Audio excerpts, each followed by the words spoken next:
It is January 12th as I record this, and it's 70 degrees out.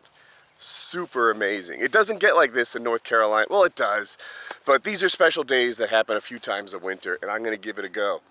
I usually do acro in my flights, like, you know, helis and like the floppy wing acro stuff, but the weather report says it's too windy at 3,000 feet. It's nice at 2,000, but not at 3, and I don't do the hard stuff at 2. So we'll see what it's like when we get there. Yeah, enough talkity talk. Let's launch. All right.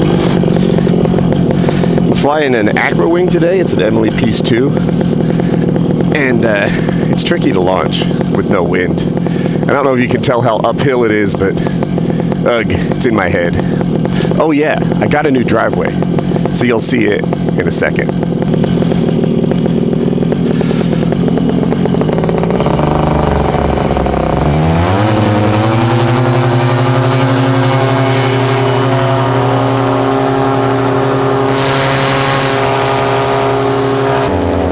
There's the new driveway. She looks good. All right. So this is a rare treat. FAA watchers, you can clearly see the giant hole I came up through. Don't hate me, but look at this.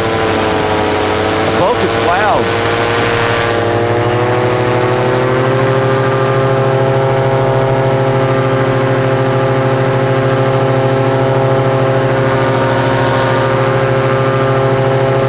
So this is magic on a paramotor. Sometimes people wonder, like they ask me, what's more magical? What's more fun? Free flight or paramotoring? And my friend Andy Fuller says that the best day in free flight is better than the best day in paramotoring. And I'm not sure I agree, but I can talk about it. In free flight, you rarely get what you want, right? I call it a sport of failure, which sounds like I'm dogging it. I'm not. I like it too. In paramotoring, you almost always get what you're looking for. Do you want to go fly? Check the weather, make sure it's good, launch, go anywhere you want, anytime you want, any altitude you want. You can drag your feet across the ground. You can go up to 3,000 and do your thing, knock yourself out. It's all possible on a paramotor. In free flight, you don't always get that. In free flight, most of the time, unless you break a personal record that day, you're a little disappointed with how things went out. They call it a sled ride. If you just jump off the mountain and don't get the flight that you hope for, you just coast down to the bottom of it, then that was a short ride, and you put in a lot of effort for 10 minutes of fun, and it's a lot of effort to pack it up and go back. Okay. However, getting what you want all the time turns out it's not always what you want. In the same way that a video game isn't much fun if you play it on God mode, a paramotor can get a little... I don't see a lot of 15-year paramotor pilots. They're out there, but there aren't a ton. And I think it's sometimes because they go up, they do it, they succeed again and again and again and again, and eventually they wonder, like, I don't know, it loses the magic for some people sometimes because it always goes well. I think that's why I'm on the acro progression. I think that's partly why I like to go up here and try new things that I'm not already good at, because it keeps it fresh and it keeps it new, and if there's no challenge in it, then, you know, look, sightseeing is beautiful. Up there above the clouds, that's a privileged perspective that not everybody gets, and that's cool. But free flight, by keeping the joy of it a little more spread out, has kind of a tricky little plan for staying fresh and staying current and staying interesting. So that's my comparison. Back to Andy's quote, where he says that the best day free flight is better than the best day paramotoring. I think he feels that way because the best day in free flight is really elusive. And when you finally catch that brass ring or grab that brass ring, it's a special kind of reward that doesn't come very often. having said that, I find that same special reward on the ultimate paramotor days. They're usually weather related, like today, where you can go up above the clouds and see it. Like, it just seems like most humans don't get to sit in a chair and look down at the clouds out in the open. I'm not even wearing gloves and it's January. I feel like privileged. You know, check out this little cloud that I'm in right now. I know, I think technically this is, I don't know if FAA would call this a cloud, but if the camera's picking it up, soaring through this stuff is really cool. I can smell it. It's slightly colder. It's like, magic. Very neat. So what's better, paramotoring versus free flight? I don't know. To me, they're the same. They both have their moments. When I hit my first heli, or when I started tail sliding and finding it right away, the elation doesn't get any higher. It's crazy good. But, you know, when I get a free flight that's over an hour or closer to 2, that's as best as I've done, then, you know, that's pretty magic too. And you feel like you earn every minute of it. Every minute that you stay up in free flight is because of good decisions. So yeah, I can't tell you which is better. That's for you to decide. But those are the things you can consider. As for why I didn't stay up above the clouds longer, I was at almost 5,000 feet. And the wind up there is 45 miles an hour, which means I was flying backwards at 15. Even right now, I might be flying backwards. I'm at 2,500 feet. So if I stay up high too long, then I won't have the fuel to get home. So got to take it chill. I'm going to head down a little lower now and head back towards the house, just so I'm safely within range. Uh-oh. That's better. So right now I'm wishing I was on my ozone free ride. It would have been the wing choice for today. I kind of secretly hoped the weather report was wrong and that it wouldn't be so windy up high. It was actually smooth up there. It wasn't scary at all. The problem is, like, there's this box, this vertically oriented cylinder that you want to stay in when you do acro. And the point is that the bottom of that box is something you're okay in landing in. Might be trees, a field, if you have a chase boat, water.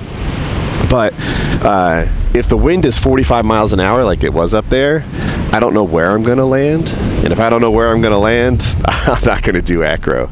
So right now what I'm doing, a little bumpy right here, is getting less altitude where there's less headwind and crawling my way back.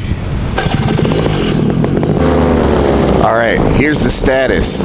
There was no helpful wind to launch, but it worked out. You saw it. And up high, there was way too much wind to do the cool stuff that I love so much.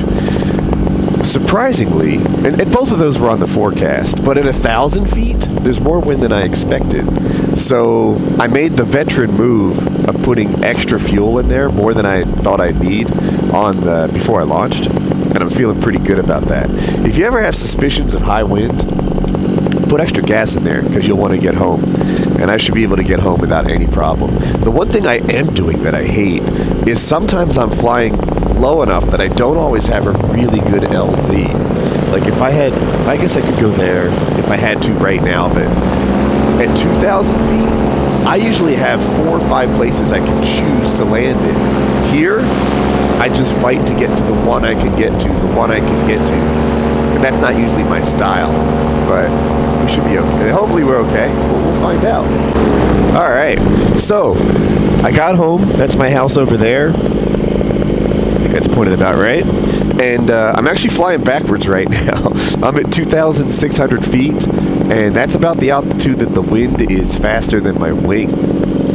Not awesome. It's not the worst. It's not like, I actually was scared of going backwards. So even what they call paraparking, which is like when my airspeed matches the wind speed and you just go straight down, that used to freak me out.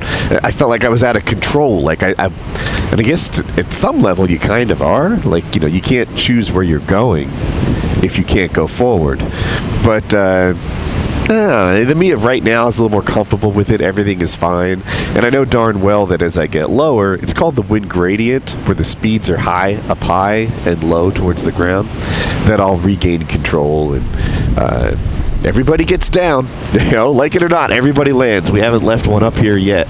So I will get lower where the winds are lower, and at that point, I'll be able to pick where I go.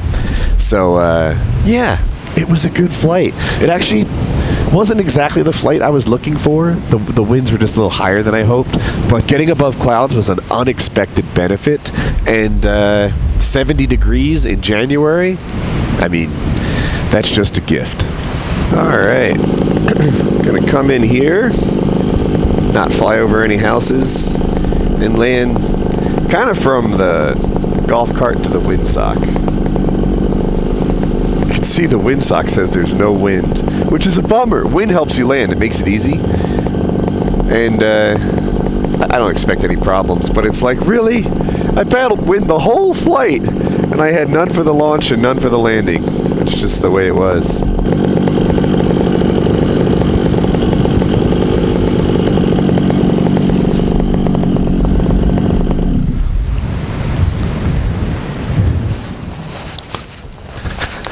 Like a butterfly with sore feet.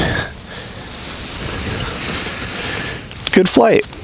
Well, I hope you liked the video. Nice flight, no acro. Sometimes I think people think that acro progression is about pushing yourself to do stuff you don't want to do, pushing through fear, and so there's elements of it to that, but half the time it's holding yourself back and realizing today's not the day, these aren't the conditions, maybe the pilot fails the pre-flight, maybe you fought with your wife, or who knows what. But a lot of times a safe acro progression involves telling yourself no, not forcing yourself to say yes, and that's what today was like. So I hope you liked the video. Give it a thumbs up. It's good for my ego. Have a good day.